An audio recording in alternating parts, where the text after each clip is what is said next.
네, 시작할까요? 시험 잘 보셨어요? 시험 보시느라 힘드셨죠? 네, 75분 동안 쓰는 게 또 만만치 않았을 거예요. 근데 또 이제 100분 놓고 생각해보면 또 그거 엄청나게 또 힘들겠죠? 네, 오늘 한번 75번이래요. 75점, 어이구, 네. 75점 경험을 해봤으니까 또 이제 나중에 또 익숙해지실 거예요. 조금만 힘들어도 연습 좀 해보자고요. 자, 일단은 저희 강의 계획서 잠깐만 볼게요. 간단하게 조금 안내해드릴 거면 안내해드리고 본 수업 들어가도록 하겠습니다. 자, 일단은요, 일정이 4월 2일부터 5월 21일까지예요. 그쵸? 자, 근데 저희가 원래 GS 2기의 공식 회차는 이제 8회차 강의인데요. 저희가 다른 학원이나 다른 수업에 비해서 모의고사 시간이 길죠? 그죠? 다른 데는 뭐 지금 막 25점 보거나 아니면 50점으로 보시거나 아마 그렇게 할 거예요. 근데 저희는 75점을 보기 때문에 조금 수업 시간이 부족한 듯 하여서 제가 보강 날짜를 미리 공지를 좀 드립니다. 그래서 일단은 저희가 5월 28일 이때 보강을 하루 잡아 놨는데요. 이때 보강 날에는 시험을 보진 않을 거고요. 연습 문제집 다 못 나간 부분을 마무리를 조금 하는 형태로 하고 그다음에 개별 면담도 이날 아마 이후에 계속 진행을 할까 합니다. 그리고 하나 말씀드리고 싶은 게 생동차 분들은 이 다음 주가 바로 1차 시험이죠. 그렇죠? 생동차 분들 또는 헌동차 분들. 그래서 이때 수업을 안 오셔도 괜찮습니다. 시험을 보는 건 아니기 때문에요. 그래서 이때 진행되는 동영상 강의는 아마 학원에서 열어주실 거예요. 됐죠? 그래서 동영상 강의로 전환해가지고 1차 시험 끝난 날에 바로 보시면 좋겠습니다. 그죠? 쉬라고 안 하죠? 1차 시험 본 날에 보시면 좋겠습니다. 자, 그 다음에 일단은 교재 보시면, 수험서를 재수험서로 보시든 아니면 서브노트로 보시든 아니면 선생님 저는 연기일기 다른 선생님 듣다 왔습니다. 그래서 그 선생님 수험서로 보실래요? 하시는 거 다 오케이예요. 자, 보시던 수험서 또는 서브노트로 정리를 하시고 그 다음에 본인이 정리한 내용을 토대로 해서 시험을 보고 그 시험 본 문제가 어떻게 지금 풀이가 되는지 풀이 과정을 보고 이 과정이 조금 계속 순환 반복됐으면 좋겠습니다. 그래서 가시면 뭐 인사노무관리론 실전 연습 문제집이라고 해서 일단 저희의 주 교재는 실전 문제집입니다. 노동법이나 아니면은 뭐 행정은 아니겠죠? 노동법 같은 경우에 사례집이 따로 나가죠. 이기 때 그것과 같은 역할을 하는 내용이라고 보시면 될 것 같아요. 기본 내용을 내가 정리를 했는데 그 정리한 기본 내용이 문제에 따라서 어떻게 적용되느냐, 어떻게 응용되느냐 하는 그 원리를 조금 이해하시는 차원에서 이 실전 문제집을 보셨으면 좋겠고, 그리고 두 번째로는 수험서 내용을 기본으로 하여서 답안을 작성하였지만 새롭게 들어간 내용들도 물론 있습니다. 그래서 그런 내용들은 조금 내가 기본서 통해서 정리해 놓은 기본 내용을 추가 확장하는 차원에서 정리를 해두겠다라는 식으로 조금 봐주셨으면 좋겠어요. 그래서 만약에 실전 문제집에 추가된 내용이 수험서에 없던 내용이었다라고 한다면 자기 수험서나 아니면 자기 서브노트에 다시 단권화 시켜서 정리를 좀 해주시면 좋겠습니다. 되나요? 자, 실전 연습 문제집만 봐도 되나요? 라고 하신다면 아직 좀 시간이 있기 때문에 실전 연습 문제집만 보시는 거는 제가 그렇게 권하지는 않습니다. 그래서 여러분 웬만하면은 복습하실 때 그러니까 예습과 복습의 프로세스가 있잖아요. 저희가 일단 좀 말씀을 드리면 일단은 저희는 모의고사 자체가 예습형이에요. 그래서 예습을 좀 해오셔야 되고 이 예습을 한 뒤에 토요일 당일에는 모의고사를 실전처럼 좀 봐주세요. 실전처럼 봐달라는 이야기는 무슨 뜻이냐면 시간을 조금 엄수를 해주시고 웬만하면 책을 보지 않고 본인이 준비한 내용만 가지고 답안을 작성해 주셨으면 좋겠어요. 그쵸? 자, 그럼 이제 모의고사를 보시고 그 다음에 뭐 하겠습니까? 저희가 기본 내용 가볍게 정리를 하고 플러스 하여서 각 기본 내용 범위에 해당하는 이제 실전 문제들을 풀어볼 거예요. 실전 문제. 어차피 수험서에 있는 내용과 실전 문제집에 있는 내용이 어느 정도 중복이 되기 때문에 반복적으로 계속 한 번, 두 번, 세 번. 그죠? 반복적으로 같은 내용을 어느 정도 계속 봐서 암기를 별도로 해야 되는 거 아니면 별도로 공부를 해야 되는 것 이런 내용들을 여기서 웬만하면 좀 처리를 하고 싶어요. 특히 생동차분들은 실전 문제 정리는 이 자리에서 바로바로 하는 걸 권합니다. 됐죠? 자, 이렇게 해서 저희가 토요일날 수업이 끝나면 이제 복습이라는 걸 할 거예요. 자, 복습이라는 거는 여러분이 뭐 자율적으로 조절하시겠죠. 일요일날 노동법 다 끝나고 한꺼번에 복습을 하시는 분들도 있을 거고, 특히 직장인분들은 웬만하면 조금 힘들더라도 노동법 수업 다 끝나면 일요일날 저녁에 4과목의 수업 내용은 반드시 복습을 해두세요. 그래야지 월요일부터 다시 모의고사 준비하고 할 거 아니에요. 그쵸? 그다음에 만약에 월요일날에 난 좀 예습을 한꺼번에 다 할 거다. 주말반 들으시는 분들은. 그럼 그렇게 하셔도 돼요. 일단 복습을 좀 하실 때는 자, 다시 한번 기본 내용 다지시고, 근데 이 기본 내용을 다진다는 거는 여기서 수험서로 예습했으면 여기서는 뭐 서브노트로 본다든지 조금 암기를 마무리하는 쪽으로 정리를 좀 해주세요. 그 다음에 두 번째로는 실전 문제집에 나와 있는 실전 문제 내용을 뭐 합니까? 두 가지 차원으로 정리를 해주십니다. 첫 번째로는 실전 문제집에 추가된 내용이 있다. 그럼 추가 내용을 뭐 합니까?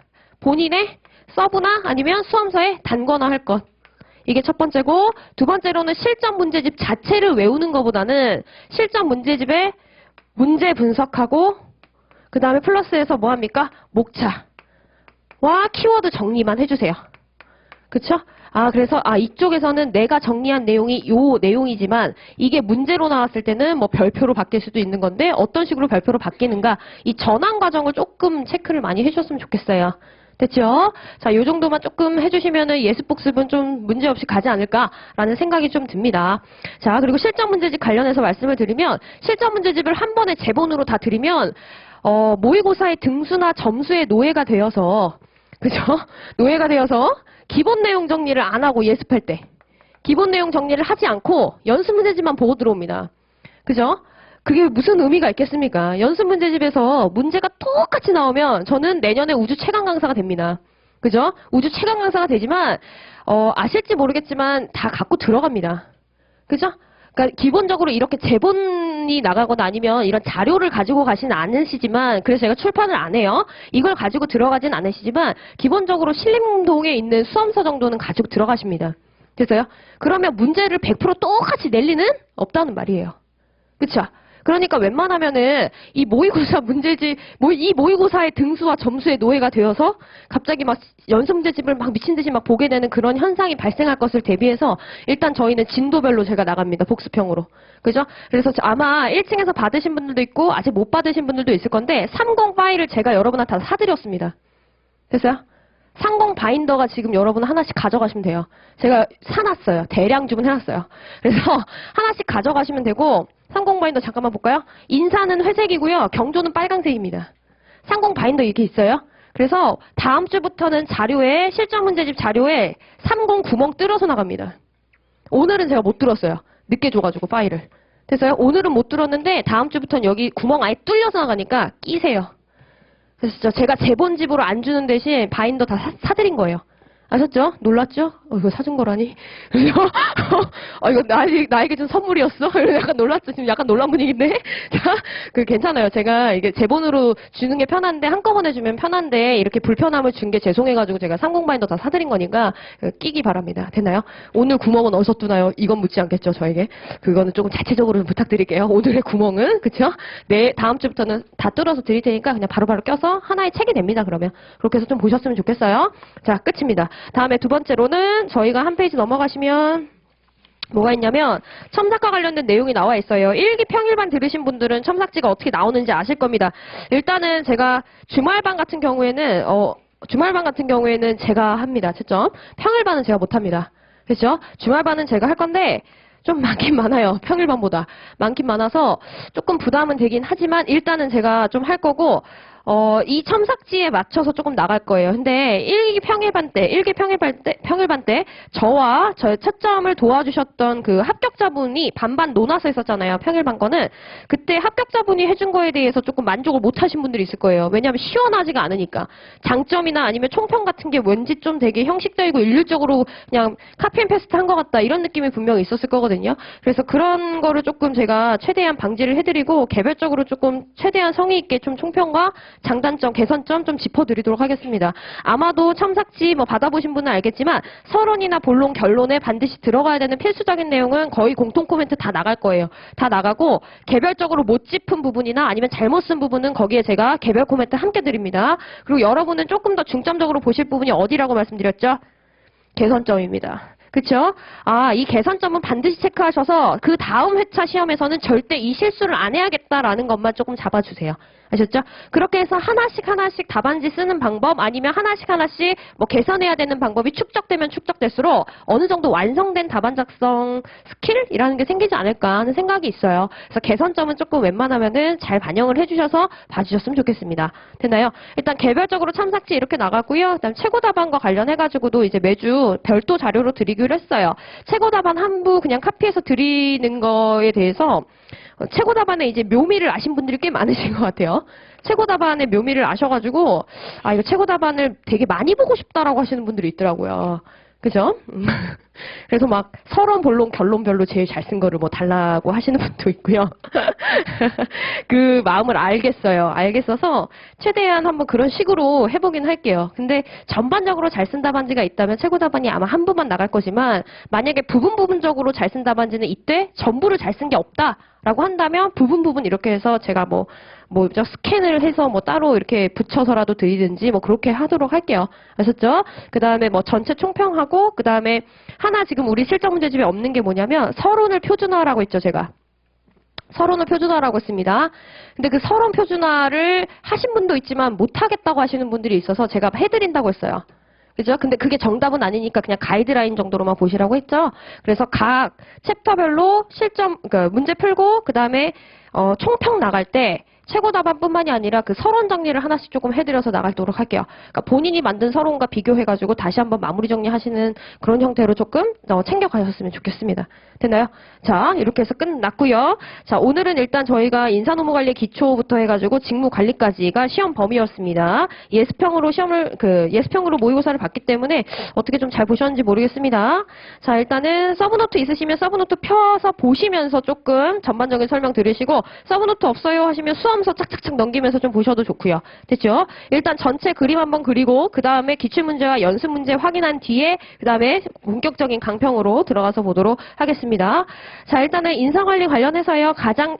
첫 챕터 1장에 해당하는 내용은 인사노무관리의 기초라는 내용이었습니다. 그래서 이쪽에서는 저희가 어떤 내용 공부했었나요? 인사노무관리, 즉 인사관리 자체의 체계와 구조를 살펴봤고 이러한 인사관리가 어떤 발전 과정을 거쳐서 발전해 왔는가를 좀 살펴봤었어요. 자, 이쪽에서는 보시는 것처럼 그 실전 문제집 맨 앞장에 문제 리스트 정리돼 있죠? 문제 리스트 같이 앞에 딱 놓고 보시기 바랍니다.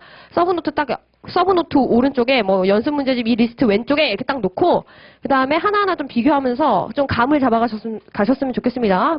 기출은 이렇게 됐고 그래서 이런 연습 문제를 풀어봐야 되고 하는 거를 조금 정리를 하셨으면 좋겠어요. 자, 일단은 1장은 인사관리 체계와 그 다음에 인사관리 발전과 패러다임 변화라는 두 가지 절로 이루어져 있는데 인사관리 체계 같은 경우에는 단 한 번도 나온 적 없습니다. 인사관리라는 그 전반적인 학문의 정의나 아니면 학문 자체에 대한 질문을 하기에는 문제가 지나치게 추상적이긴 합니다. 되나요? 그래서 저희는 인사관리 체계에 대한 기본적인 내용을 묻기보다는 오히려 인사관리 체계를 이용한 이슈 문제가 많이 나와요. 그죠?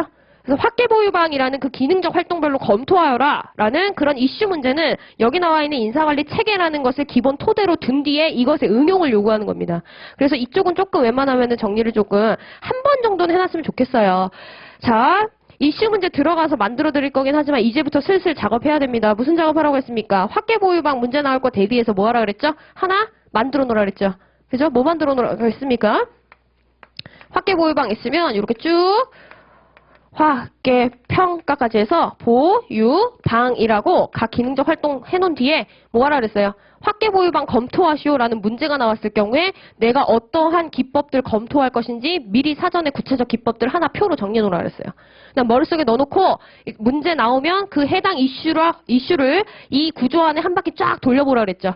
그래서 걸리는 거 있으면 그것과 관련된 내용을 검토하는 형태로 좀 정리를 하자 이런 말씀 드렸었거든요. 그래서 웬만하면은 여기 제1절 공부를 하시고 복습을 하실 때는 인사관리의 목적, 인사관리의 뭐 체계, 인사관리 기능적 활동 모르는 사람 어디 있어요. 그거를 지금 공부한 사람이 어디 있겠어요. 이미 다 안단 말이에요. 그러니까 이 부분 공부하실 때는 저작업을 좀 하시는 거를 제가 권해드립니다. 자꾸 책 전체를 왔다 갔다 하면서 뭐 해야 되는 거예요? 확보 쪽에서 내가 이런 구체적인 기법을 배웠는데 웬만하면 이슈적인 측면에서 요 기법은 검토해야지. 이런 형태로. 예를 들면 어떻게 알았어요? 모집 있고 선발 있다 라고 하면 모집 쪽에서는 크게 두 개. 메이킹 할 거냐 바잉 할 거냐. 그죠? 확보 쪽, 선발 쪽 가서는 우리가 구체적으로 검토할 수 있는 선발 도구들이 뭐가 있을까? 일단 기본적으로 뭐 검토해야 됩니까? 면접 검토해야 되는 거죠. 그쵸? 아니면 기타의 지원서 분석 등등과 관련해서 내가 뭐를 검토할 수 있을지 잡스러운 애들 정리. 됐어요? 아니면 여기 모집에 가서 메이킹, 바잉 해놓은 다음에 더 구체적인 기법으로 뭐 합니까? 보통 뭐 검토했습니까? 우리 이슈 문제 풀었을 때? 사원? 추천제도. 그쵸? 요런 것들. 아니면 또 뭐 있어요? 웹 기반 모집이요. 이런 것들 쫙 나열을 해놓고 내가 학계보유방 문제 나왔을 때 어떤 거 검토를 할 수 있을지, 어떤 거 검토할지 사전에 준비해두세요. 아셨죠? 그거 이번 복습 시의 숙제입니다. 됐죠? 이번 복습 시의 숙제예요. 이거 제발 해놓으세요. 안 그러면 끝까지 시험장 가기 하루 전날까지 학계보유방 문제 나오면 어떡하죠? 이러고 있어요. 그죠? 그러니까 웬만하면 준비를 좀 해놓으시는 거를 권하겠습니다. 자, 그 다음에 거기 옆에 연습 문제라고 돼 있죠. 저희는 이쪽을 그래서 구체적으로 뭐 꼼꼼하게 살펴보거나 하지 않을 거예요. 문제 하나 푸는 걸로 마무리할 겁니다. 인사관리의 전체 구조를 알고 있는지 모르고 있는지를 확인하기에 가장 좋은 게 뭐라 그랬죠? 기능적 활동이 어떻게 조직의 특성에 따라서 적용이 되는가, 그 제도적 차원을 검토하는 것. 근데 제도적 차원에서 그치는 것이 아니라 이것이 환경에 따라 다르게 적용돼야 된다는 환경적 차원까지 결론에서 마무리 지을 수 있느냐, 이걸 확인해야 합니다. 그래서 전반적인 인사관리 체계 공부를 위해 저희는 25점짜리 문제를 그거 하나만 풀어보는 형태로 마무리하고 넘어갈까 합니다. 자, 일단은 페이지 3페이지입니다. 제조기업과 서비스 기업의 직무 특성에 따른 인적자원관리 방안이라고 문제를 하나 만들었고, 요거 구조를 잘 잡을 수 있으면 인사관리 체계 잘 잡고 있다라고 판단을 내리셔도 좋을 것 같습니다. 자, 일단은 제조기업과 서비스 기업에 무엇을 쓰라고 했습니까? 직무 특성입니다. 직무 특성에 동그라미를 해주시고요. 이 직무 특성에 따른 인적자원관리 방안이라고 했죠. 학계보유방이라는 기능적 활동을 직무를 중심으로 검토해야 된다는 기본 구조이죠. 됐어요? 이 기본 구조예요. 그런데 이 기본 구조가 제조기업과 서비스 기업에 적용될 때 다르게 적용된다는 거죠. 제도적 차원까지 의미하는 겁니다. 됐죠? 자, 그래서 이거 목차 한번 제가 짜준 적이 있을 거예요. 답안 형태로요. 잠깐만 보시면, 자, 인사관리 체계라고 해서 인사관리 체계를 보시면, 인사관리의 대상, 즉 연구의 대상은 뭡니까? 직무와 뭐가 돼요? 사람이 됩니다. 됐어요? 그래서 저희는 인사관리를 할 때 이 직무를 잘 수행할 사람을 뭐 합니까? 확보하죠. 그죠? 그 다음에 이렇게 확보한 사람이 뭐 해야 됩니까? 직무 수행을 잘할 수 있도록 개발한다 그랬어요. 그죠? 그 다음에 뭐 합니까? 이 직무 수행 결과를 뭐 해요? 평가하는 거고요. 이 직무 수행 결과, 즉 이 직무 수행을 위해서 제공한 노동의 대가로 뭐 합니까? 보상을 해줘요. 그죠? 그 다음 뭐예요? 이 직무 수행을 꾸준히 잘할 수 있도록 뭐 한다 그랬어요? 유지 활동 해주고, 마지막 이 직무 수행을 해줄 필요가 없다라고 한다면 이것이 방출로 연결이 된다 그랬어요. 사람에 대한 관리라는 것은 직무를 중심으로 돌아간다라고 말씀드렸고, 이것이 가장 기본적인 뭐가 됩니까? 인사관리의 기능적 차원 문제입니다. 핵심 알갱이라 그랬죠. 그런데 이 핵심 알갱이가 모든 조직한테 똑같이 적용된다? 아니라 그랬죠? 이 핵심 알갱이가 어떻게 적용됩니까? 조직의 특성에 따라서 다르게 적용됩니다. 이것을 저희는 제도적 차원이라고 했고요. 그쵸? 그럼 이 제도적 차원에서 끝나는 것이 아니라 이 조직은 개방 시스템이다라고 해서 환경과 상호작용한다 그랬죠. 그래서 이 경영활동의 일환인 인사관리 활동 역시도 뭐의 영향을 받아요? 환경의 영향을 받기에 저희는 환경과의 적합성까지 고려하는 겁니다. 됐어요? 자, 이 왁구 일단 하나 잡아두셔야 돼요. 그래야지 지금 뒤에 나오는 이론들 다 정리를 할 때 뭔가 싹싹싹싹 연결이 될 거예요. 오늘 조금 연결 잘해야 돼요. 2기 때부터는. 자, 일단은 제조기업과 서비스 기업 한번 보도록 하겠습니다. 자, 그럼 이제 문제 의도가 파악이 됩니까? 왜 직무 특성에 따른 인적자원관리 방안을 검토하라고 했는지 지금 감이 오죠? 인사관리는 뭐를 중심으로? 직무를 중심으로 한, 즉 직무와 사람의 적합성을 목적으로 하는 학문이기 때문에 반드시 직무 특성에 대한 검토가 있어야 합니다. 됐어요? 자, 가보시면 인사관리 제도적 차원이다라고 해서 자, 조직 특성에 따른 인사관리의 적용 이야기가 좀 나와 있습니다. 자, 저희는요 거기 세 번째 줄 한번 가볼까요? 인적자원관리는 기능적 차원과 관리적 차원뿐만이 아니라 제도적 차원에서의 고려 역시 필요하다 이렇게 돼 있죠? 제도적 차원이란 인사관리가 적용되는 기업 형태에 따라 그 내용과 효율성이 달라지는 것을 의미한다라고 되어 있습니다. 기업 형태, 조직 특성 그 단어만 눈에 보이시면 되겠습니다. 자, 기업의 형태, 즉 조직의 특성은 뭘 말하는 거냐라고 쭉 서술이 되어 있으나 저희는 세 번째 문단 이하에서는 제조기업과 서비스 기업의 형태별로 직무 특성 차이를 밝히고 그에 따른 인적자원관리 방안 기술하도록 하겠다라고 되어 있습니다. 자, 그럼 첫 번째 뭐 나옵니까? 제조기업의 직무 특성과 인적자원관리 방안. 되나요? 연습문제지면 이 자리에서 바로바로 체크하고 읽고 넘어가야 돼요. 자, 제조기업의 직무 특성이라는 거는 제가 땡땡하고 뭐라고 해놨습니까? 구체적 기술 투입을 요구하는 생산직이다. 이렇게 나와 있어요. 생산직이죠. 생산직이다. 이렇게 내용이 나와 있습니다. 자, 가시면 지금 여기는 수험서 아니면 기본서, 박경규 교수님 책이거든요. 그 기본서에 나와 있는 내용 그대로 들어와 있지만 이거 살짝 우리가 바꿀 수도 있다 그랬죠. 이게 외우기 좋게. 그죠? 투입, 변환, 산초 측면에서 하나씩 검토할 수 있다 그랬어요. 투입하는 기술은 어떻게 된다? 비구체적, 추상적이다. 그쵸? 변환 과정에 있어서 뭐가 많이 사용된다?